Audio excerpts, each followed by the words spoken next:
Hannah! I came up from my desk with my hands behind him and my gaze down, afraid of what might have happened.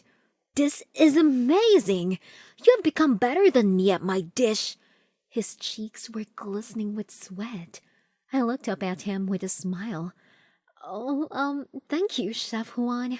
You will be going really far if you continue like this. Let's have you up at one of the front desks, huh? He began plating his dish while I scurried to my desk to shift my things. I thought about the first time I stirred a pot of instant noodles back home in our small trailer.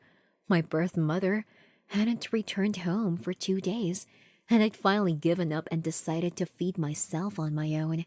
When the noodles were boiled, I tried to pick up the pot with my bare hands and dropped it on the floor at once. After I calmed down from all the crying, my hands were stinging, so I'd eaten the noodles from the floor like a dog. I remember they were still edible even though unseasoned. My shift was over in an hour, and I walked home in the quiet afternoon sun. The streets of Deltona, Orlando, were empty at this time of the day.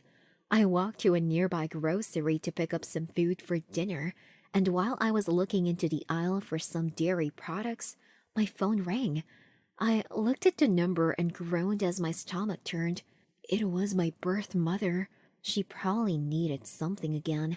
I ignored the phone call and continued my shopping, but when my phone didn't stop ringing, even after the sixth call, I finally gave in. Hannah, my little doll! What is it this time, Mother? Oh, can I not call you without reason? No.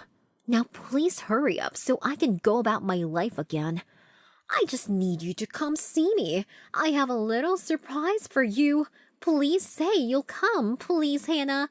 Give your old lady a chance, won't you? Fine, I said. Really? Oh, Hannah. It's not like you are going to leave me alone until then. I will bring dinner with me. I hung up and heaved a long sigh. I never stopped hoping for my mother to change. I thought as I put my things on the cash counter. When I reached the small field where our trailer was, it smelled like it did when I lived there, as if it hadn't been cleaned in days, except it was even worse. My mother looked haggard, like she hadn't slept in days. Hannah! She rushed to me to embrace me as I entered. My eyes widened when I saw an infant in her arms. I avoided her embrace while I stared at the baby. Oh, it's just your baby's sister. Surprise! She held out the baby to me. What? When? Are you out of your mind? The baby, awakened by my loud tone, began to cry. Honey, it's just normal for women to have babies. She began to hush the baby uncomfortably. Now this reminds me why I called you here. I need you to look after little Bella. Do you like that name? Seems appropriate to me. Anyway, it will be a little bonding time for you two. I need you to babysit her as... No way! You can't keep having children expecting them to take care of themselves. I am not going to do this. No. Hannah, honey, I want to fix things, not just for little Bella, but you. I have been a horrible mother. I still am a horrible mother. I know, but here you are, still visiting me. I am going for a job interview. I want to provide for you both. Get sober. I swear on you, on her. I haven't touched a bottle or lit a joint since I've had her. I'm trying, Hannah. Won't you give me another chance? Fine. An hour, then. 3. It's a little far. She looked at me again, sadly, until I nodded. She looked around to nothing in particular but a mess. Everything you need is around. My mother left hurriedly without wasting a second as I was left in the damp and humid trailer. Bella was asleep while I made myself dinner and prepared her a bottle. I knew how to take care of babies from all the foster homes I'd been to.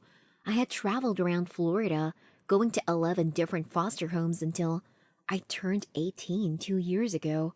Some of them were toxic, and some better than others. I look around the trailer and think about my childhood. I was always grateful for foster homes, just because I would compare all of them to this place. My mother was an addict to heroin, coke, alcohol, all of it. She would leave me here, all alone to fend for myself while she was out on the street somewhere, passed out in intoxication. My body was nothing but some skin on bones until a neighbor finally called the Child Protection Services CPS. I could never get into adoption because every time the CPS would threaten my mother of having her rights as a parent evoked, she would beg and cry, then promise that she would get help and fix everything for me. She loved me. I knew that, but unfortunately, she didn't know how to love. My mother didn't return for 3 days, while I was left with a baby, not enough money, and probably fired from my job. I was unable to leave Bella alone anywhere as I kept reminding myself that she was just like I was in the past, a helpless child born to a careless mother. I stopped picking up calls from work as I didn't have any more excuses to give them. The day my mother called, I went to the trailer in anger. I saw her lying flat on the floor, clearly intoxicated. A rage built up in me seeing her condition. I screamed at her. I cried, but to no avail. I told her that I'd been fired from my job because of her, but she didn't move at all. Not even an inch of guilt, I thought to myself, not even an apology. I had had enough of her. This was the last straw. I called the CPS myself this time and waited on the stairs of the trailer with Bella in my arms. When I could see their van in the distance and hear the siren, my mother finally came out. "Hannah! Bella!" She looked at the van coming towards the dirt road leading up to the trailer and pointing at it, shaking. "Who?" she asked me. Her lips were parched and her face was red, with her eyes swollen. I looked up at her with tears in my eyes. "You can't, Mom." I looked at Bella in my arms. "I can't let you do it to her, too." "You?" 2 men and a woman approached me as my mother cried hysterically, hitting my back with her fists. One of the 2 men approached and my mom stopped hitting me as he stood in front of us. "Did you call, miss?" he asked, looking at me. "I did," I answered him. "No!" I ignored my mother and gave Bella a kiss on her forehead as I handed her over. I wiped my tears and took a breath. She has been gone for 3 days, leaving her infant with me. Bella is my half-sister, and I don't have enough finances for me or for her. I pointed at my mother while she kept wailing. She is her mother, but she is addicted and cannot take care of her. For the safety of the baby, I would like you to take her. I will try to get her back if I'm able to find a job worth enough for both of us." My mother, suddenly in hysteria, started rushing towards me with a fork and a knife in her hand. "You ungrateful little witch! I was gone to find work. They refused to hire me, and I was so heartbroken, so I went over to my friend, and it just happened. You know I was trying, Hannah. How could you do this? Call them? You think strangers can take better care of her than me? I gave birth to her. I thought you were a grown woman and could do a little for your mother, but I was wrong." She started to stab my arm with a fork and was almost about to stab me with a knife when the 2 men interfered, holding her back as she struggled.